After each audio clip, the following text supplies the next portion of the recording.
I have done many videos on the Magnificent Seven stocks, and I told you guys I believe the Big Seven are presenting the best buying opportunity in this market, but I don't believe in going all in the Big Seven. So I'm gonna talk about something else today. It's not tech, it's an amazing company. It has destroyed the S&P with a 19% average annual return over the last 20 years and is trading at a 50% discount to its value. So I really hope you enjoy it as always. And this stock is BN, which is Brookfield Corporation. The stock is down 6% year to date, and it's not the only one. The stock is going down with other financial institutions and asset managers like Apollo Global and Blackstone, which is an amazing company. It's down 26% on the year.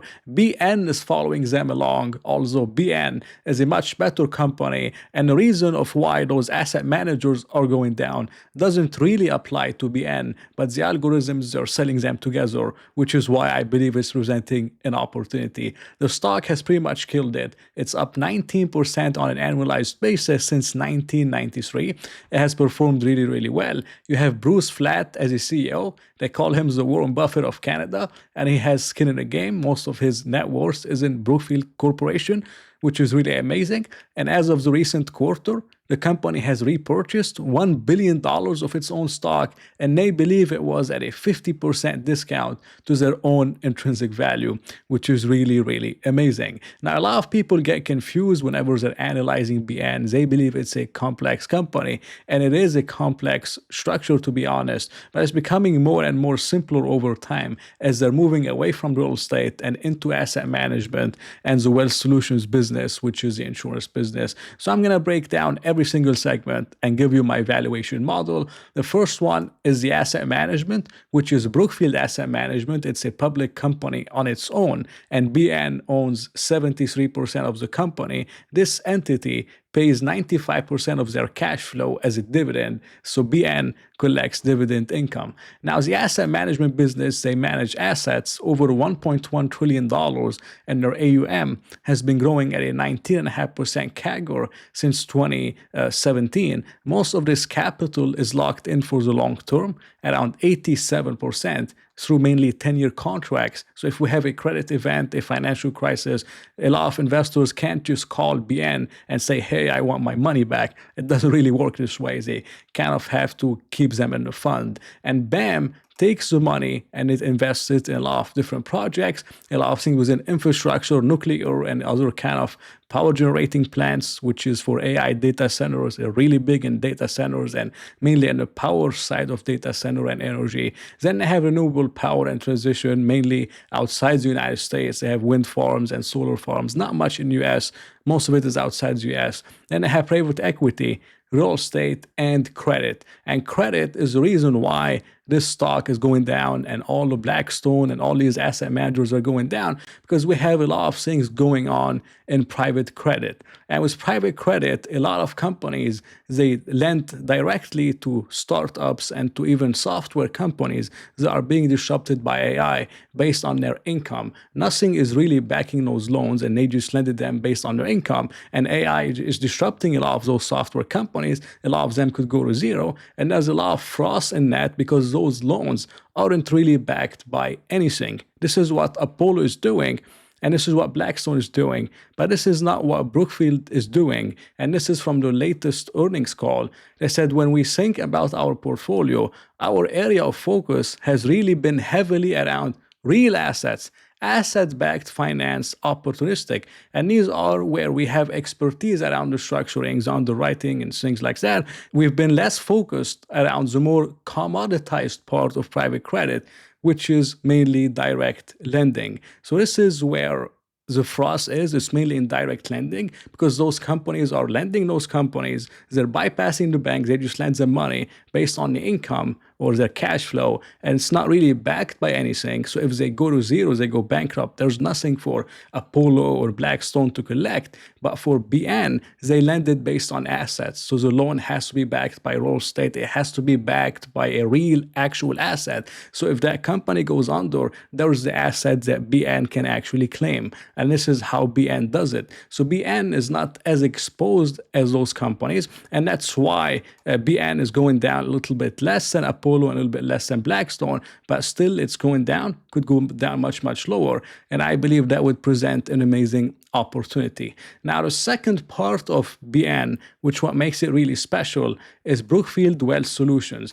Brookfield Wealth Solutions is mainly an insurance company, and the insurance company collects the float. So whenever you pay your premium, the insurance company is not going to give you back your premium unless something, God forbid, happens with an accident or something happened, life-threatening injuries or things happen in general.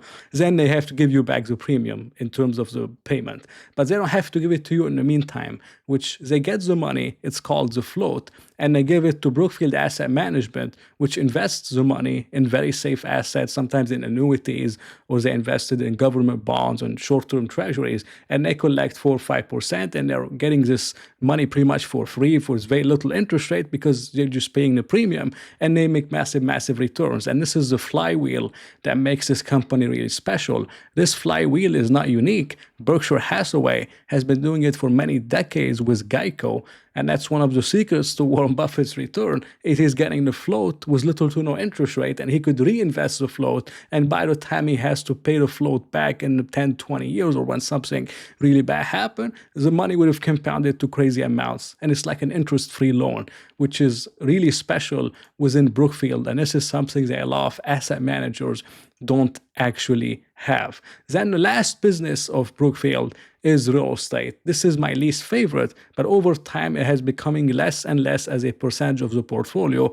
Most of their debt, if you look at enterprise value, they have a lot of debt, but a lot of it is non-recourse, which means if they default on the properties, BN doesn't have to pay the bank back. They could just default, and they did it many times on office buildings, but they still have the real estate exposure, 25% to offices, but a lot of it is in really trophy properties or prime locations, you could say, and the occupancy is over 95%. So they've been getting out of real estate, more into insurance, more into capital light and asset light businesses, which I like very, very much. Now, if we look at the company's outlook, they expect to collect $25 billion in carried interest over the next 10 years, which is pretty much 25% of the current market cap. Carried interest is whenever they have, let's say, a fund, okay?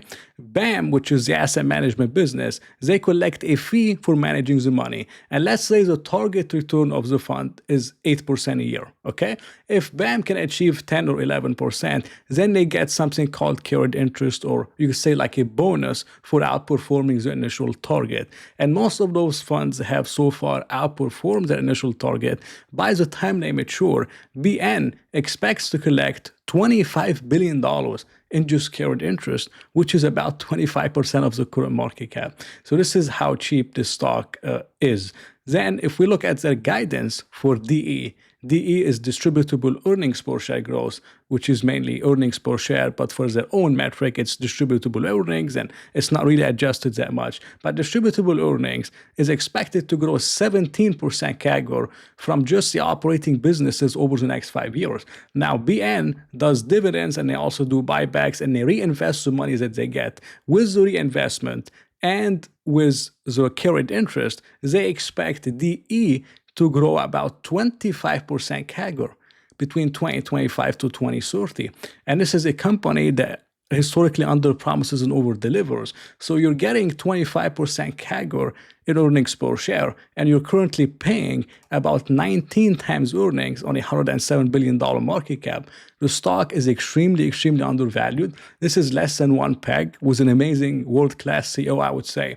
And it actually diversifies a lot of portfolios away from tech in general. It's mainly in credit and a lot of asset-backed securities, which is really good. And I believe personally they can likely outperform the 25% distributable earnings per share growth. They have done it before. They could do it again. But regardless, the stock's undervalued. I see at least a 20-25% annual return, and that excludes a multiple expansion. If they ever get a multiple expansion from 18 times DE to 20 times, 22 times, 25 times, then the annual return could be beyond 25% CAGR. So I like BN very much. It's looking undervalued to me as going down for reasons that aren't really related to the business. It's mainly the other players that are overexposed, and BN has been much more conservative than the other players. So I like the stock very much. And that was my opinion on BN. It was not financial advice. Hope you enjoyed it. If you did enjoy it, please press the like button and maybe consider subscribing. So I'll talk to you in another